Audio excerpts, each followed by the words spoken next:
नीलकंठ मंदिर होने का दावा किया गया है। यहाँ पर बदायूं की जामा मस्जिद को लेकर स्पेशल फास्ट ट्रैक कोर्ट में समाअत होगी।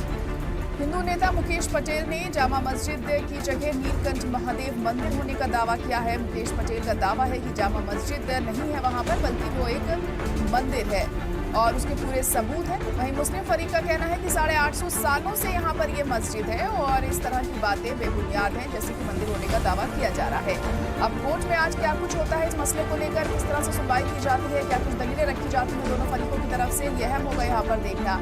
तो आज बदायूं की जामा मस्जिद को लेकर अहम सुनवाई होनी है। आज ये समाअत होगी और इस समाअत के दौरान क्या कुछ चीजें सामने आती हैं ये देखने वाली बात होगी। फास्ट ट्रैक कोर्ट में आज सुनवाई होने जा रही है। मुकेश पटेल ने जामा मस्जिद में मंदिर होने का दावा किया है और कहा जा रहा है कि ये नीलकंठ मंदिर है, जिसको लेकर जो मुस्लिम पक्ष के लोग हैं उनका साफ तौर पर ये कहना है कि ये 850 साल पुरानी मस्जिद है और हिंदू पक्ष के जितने भी दावे हैं वो बेबुनियाद हैं।